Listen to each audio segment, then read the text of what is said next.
I want to start by thanking the Center for Fiction for having us. This is really a nice opportunity, and I've been a member of the Center for a few years, and if you don't come here often or it's your first time here, this is such a great place. They have a lot of really terrific author events, they have great classes, and then they have the Emerging Writers Program, which Kristen talked about,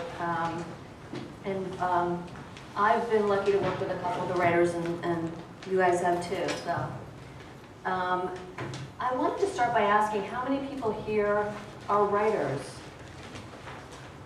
Okay, good, a lot of writers. And how many are in publishing but not necessarily writing? Okay. Well, thank you all for coming, and we hope that after we talk a little bit, we're going to open it up and hope that you guys have some questions for us. So, as we talk, be thinking of what you might want to find out that we may not be saying. So I'll start just by talking about what 5E is. We each work independently, but we are a coalition of 5 freelance editors. Marjorie Braman is the invisible one tonight. She really wanted to be here, but unfortunately she couldn't, so she's here in spirit. We each work independently, but we meet regularly to talk about publishing and to share advice and ideas. We send out a quarterly newsletter by email, and we're about to send out a new one, and somewhere, I think in the back there is a clipboard, and if you want to get on our list for the newsletter, just put your name and your email. All we use it for is 3 or 4 times a year. We will not be bombarding you. But it's a good way to find out what we're doing. And then in between that, we also have a 5E page that you're welcome to like. And we do these occasional appearances as a group.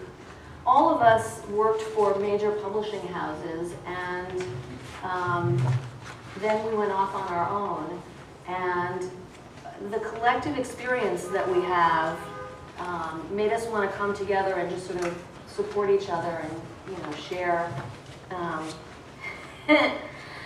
share our knowledge, pool it, because occasionally things come up that are stumpers, and since we don't work in publishing houses now, it's so good to have colleagues you can call up and go, what do you do about this? And have you ever seen this? And so, we have overlapping skills. Some of us cover similar areas, but then each of us also has specialties that will probably come out as we talk. My area of specialty is literary fiction and mysteries, although ironically I'm editing a nonfiction anthology right now for Brown University that Simon & Schuster is publishing, and it's in celebration of Brown's 250th anniversary, and it's a bunch of really cool sort of first-hand memoir pieces. So, I wanted to talk a little bit about a piece that Marjorie wrote for Publishers Weekly that's about the changing role of editors, those who work at publishing companies, but also those who have been laid off or who chose to leave corporate publishing. And I'm going to read a little bit from her article. I'd been through a lot of upheavals in the business, and one of the more insidious but telling things I'd seen happen as publishers cut back on staff was the expansion of the role of editors. And she's talking about in-house editors. Need a copywriter? No, we'll just get the editor to write the flap copy. Is the art department understaffed and overloaded? No problem. The editor will come into the art meeting cheerfully armed with ideas. Need a blurb for the book to get the sales department excited. The editor, in consultation with her magic Rolodex, will get just the right quote from just the right author, whom she's never met, but for whom she somehow has a home address. It's a snap. Oh, and bring some publicity and marketing ideas to the launch meeting too while you're at it. This is end of the quote. So it's me again. I loved working at Random House for a number of years, and it gave me the experience and the connections that I needed to go off on my own. But as Marjorie points out in that article, a lot of what in-house editors do takes up so much of their time that they end up doing the real editing at night, on the weekends, squeezing it in wherever they can. They're also reading submissions, negotiating for new titles, and they're also serving as the advocate for the author to every department in the publishing house, which means they can't do the fantasy that people have of taking a really great manuscript and hiding in their office all day and just really working on the manuscript and then, you know, working on it with the writer. They do that. They just have to steal crazy pockets of time to do it. I have found, and I think some of my colleagues have too, that the real joy of being an independent editor is that you don't have to do all that other stuff anymore. Your real job is to come in and work with the author in a very intense way and focus on the book and make the book the best it can be. Now I'm going to turn to Jane, who's going to talk more about, you know, some of the different ways that we do work with writers. Well, I first want to say I really look forward to your questions afterwards, because of course, you know, it's hard to know exactly what, you know, the people are interested in. So you know, please don't be shy about, you know, getting into the weeds. I've been doing this full time for about 2.5 years, after a couple of decades, I'll say, of in-house editing. And what has fascinated me over those 2.5 years is the range of spots along the critical and creative process that I've been brought in to that process. As a lifelong New Yorker, I've been struck a little bit by the image of a pretzel. Not the rod-like pretzel, but a real New York pretzel sold at hot dog stands. You know, the braided kinds that fold and come together in unexpected ways. That's how much I've been brought in at sort of different points along the way. A little of my history. I first got the idea to do this when I was laid off in the Houghton-Harcourt merger. I came home and started getting calls from agents. They were rather surprising calls. Nice news, they were very good agents that I had known and done business with for many decades. But what was surprising to me was I started to get the sense that all this work was being done behind the scenes by independent editors on projects that I had looked at publishing houses. One particular call was striking to me. I got a call from an agent who had sent me, when I was at Houghton, a proposal for a nonfiction book, a journalist. It was very solid project, but we felt it was maybe more of a magazine article than a book. It comes up a lot with journalists, as you can imagine. What's a book and what's a magazine piece? So we had passed on it, but I had heard that a publisher had spent a very nice amount of money to sign up a book. The agent calls me and says, this conversation, of course, is completely sub rosa, but, what's the term? Anyway, that the first few chapters were done and the writer was ready to hand the chapters in, but was nervous, the agent was nervous that the chapters were a little thin and that the publisher now was maybe feeling like they paid too much money for the book. The collapse hadn't happened yet. This was in the winter of 2008, but I think there was still some sense that things weren't altogether great. And would I be able to work on these chapters with the author to get them up to snuff? I wasn't able to because I was working on something else, but I thought that is so odd. I mean, this thing that I had turned, anyway, you kind of get the idea of the pretzel-like image. And I think that started to give me my first sense of how much work really was being done by editors who've been in-house for a long time, who were now being called on by agents to have another set of eyes, hopefully a expert set of eyes, to work on material. I've now had the situation of an agent who had sent out a debut novel with beautiful writing, great atmosphere, really good characters, really, light on plot. And she immediately started getting letters from editors saying, this writing's gorgeous, but I'm on page 70 and, what's happening? So she pulled the submission, and the author and I worked together, and we, worked to get a better plot going, and the book was sold. It was published to excellent reviews. I can't say that, of course, I bring up one of my great success stories. Obviously, not everyone is that, but that was really a case where I think 10 or 20 years ago, those editors who were loving the story, loving the writing, probably would have said to the agent, I want the author to come in or talk to her on the phone. Let's work on the first 100 pages and I'll be able to sign the book on. That just isn't happening anymore. It just is not happening. So in that case, it was a really clear thing that needed to be done. It was great that it worked. So I think all of us, or all of us who work on fiction, could tell you the same thing, that we get calls from agents who say, I have a really well-researched, really smart historical novel set in Vivaldi's Italy, but it's way too heavy on the nonfiction elements, and the fictional elements need to be strengthened.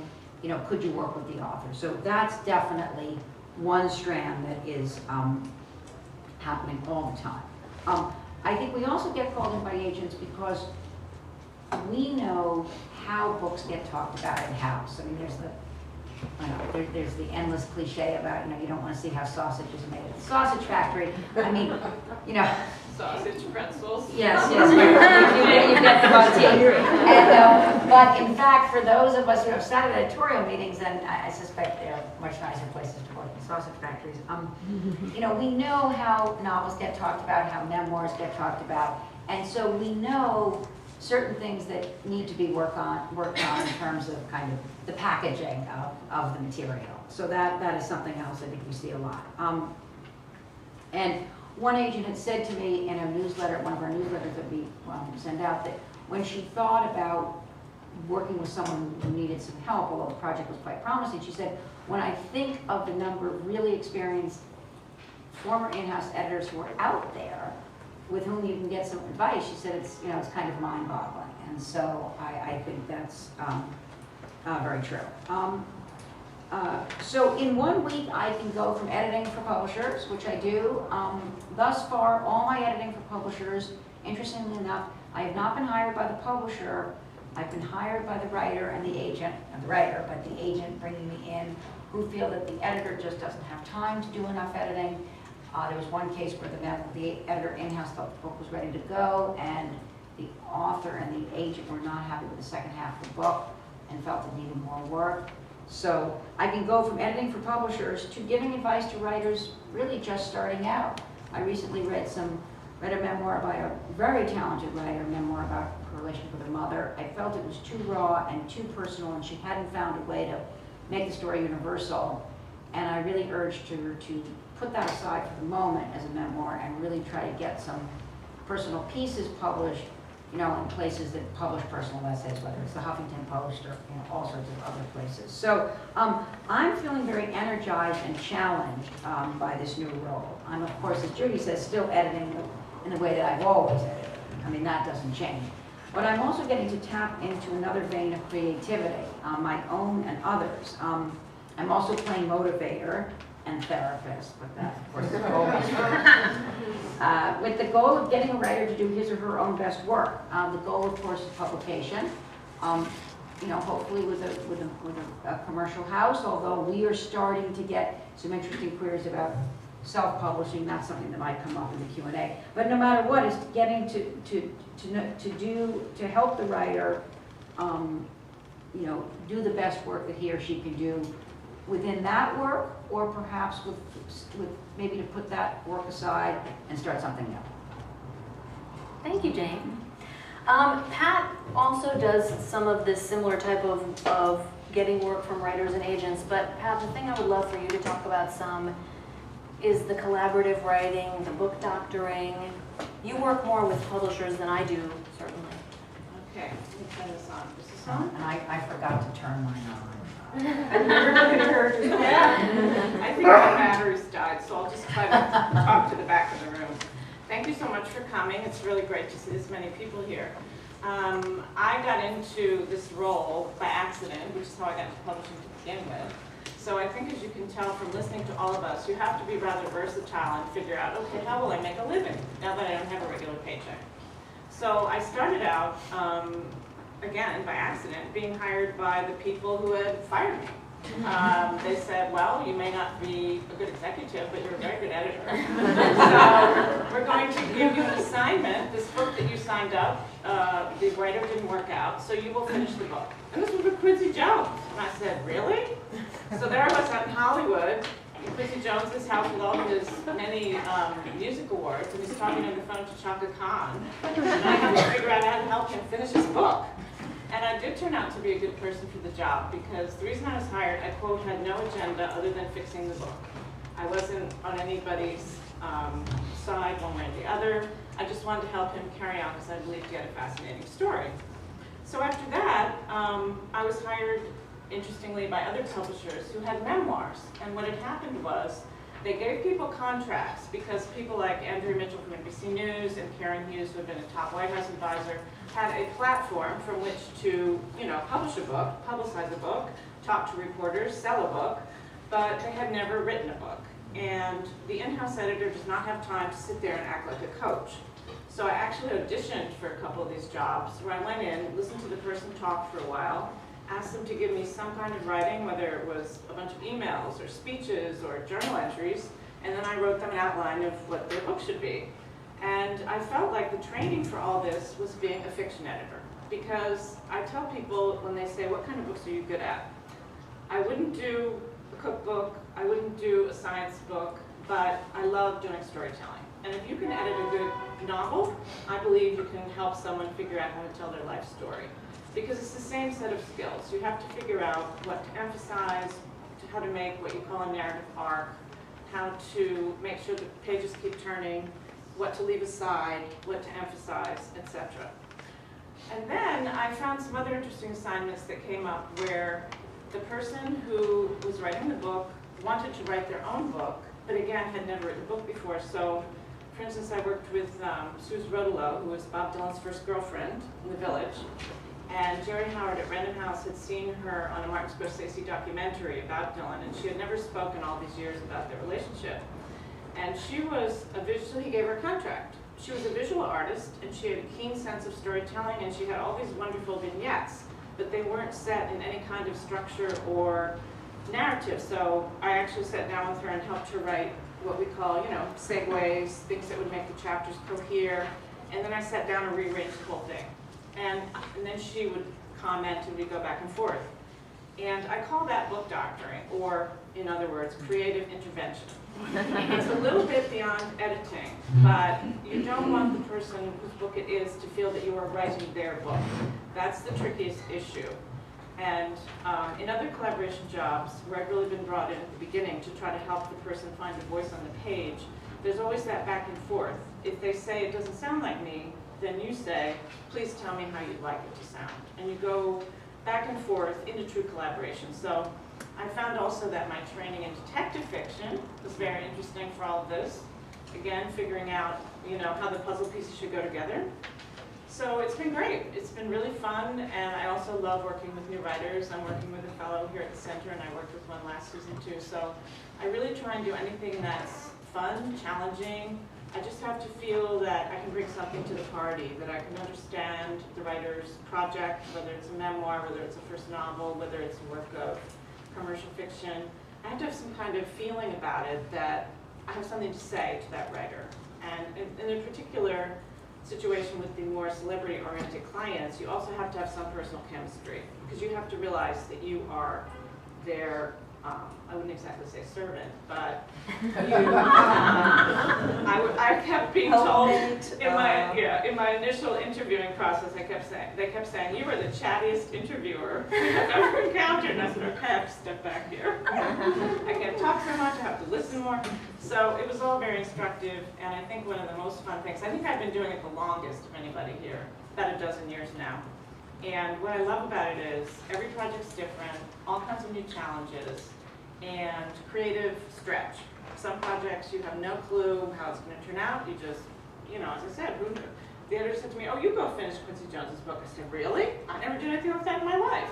And I loved it. So I guess it was about risk-taking initially, and I feel that, as I said, I've been very lucky to be able to find this group as well, because we have a great time exchanging ideas, going back and forth, and if one person's busy, they might recommend another one for an assignment. So I feel I have colleagues again, as I did when I worked at a regular publisher, which is a real joy. Next up is Joan Hilty, who focuses on graphic novels, and maybe you could start just by talking about collaboration in your world. Yeah, because in my world, I don't want to say it's something completely different, but it means many things. It's the more traditional kind of collaboration, but it also works on several different levels, and I'll just step back before I do that and talk a little bit about the landscape of my particular market, which, as you said, is comics and graphic novels. My background is that I worked for many years as an editor at DC Comics, which is, pretty much the world, I think still the world's largest English language comics publisher, and of course they have massive properties of their own that they have published for many years, Superman, Batman, Wonder Woman, that have become, you know, enormous media franchises, not just in movies and TV, but also in licensed publishing, you know, merchandise, that sort of thing.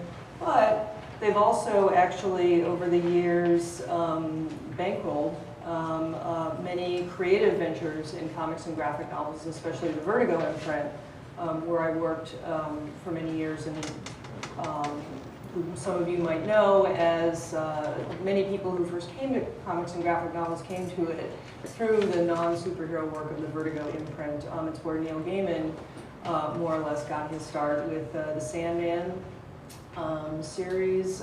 It's also more recently become known for properties like Y the Last Man, and it's well known for bringing some very famous, what became some of the more famous graphic novels from overseas writers like Alan Moore, Watchmen, and V for Vendetta, sort of into existence even before it was an imprint. And it's a tricky market because it's very different from regular book publishing. It's got many different entry points in terms of the formats that it tackles. I was actually just at New York Comic Con this last weekend, which, as you can imagine, is a completely different environment. It's very interesting to be speaking to an audience where nobody is in costume. I'm just going to adjust. One of the up-and-coming publishers there is Boom Studios, and they like to say that graphic novels are not a genre, they're a format, and that really is true. For a long time, especially in this country, they've been understood as superhero genres, but they can be anything. They can be fiction, they can be nonfiction, they can be memoir, they can be historical thrillers. The long and the short of it, it's a complicated market with complicated selling channels, and you experience all that as an in-house editor. So cutting to what I actually do, I left DC in 2010, and I now actually divide my time between established comics publishers and publishers who do comics and graphic novels as a part of their wheelhouse. So I work with companies like Boom, but I also work with a division of Macmillan, Hill and Wang, who has several different divisions that have graphic novel specialties. And that work takes many different forms. As I was saying, when it comes to graphic novels, collaboration can mean working editorially with one author, but a graphic novel can often have essentially 4 to 5 people creating it. It can have 2 co-writers and 1 artist. It can have 1 writer and 2 artists. It can have a writer, a penciler, an inker, a writer, a penciler, an inker, a letterer, a colorist, possibly a co-writer who has no experience at all, and a co-writer who is a comic scripter who can bring their experience to life. It's about managing the collaboration between those people and making sure that they are working together to tell the best story possible, because the exciting thing about the format is that it's really like directing a play. It's sort of like it's editing art and story. It literally, the highfalutin term these days is sequential art, and that's really what it is, sequential art, sequential storytelling. It's a very different way of telling a story.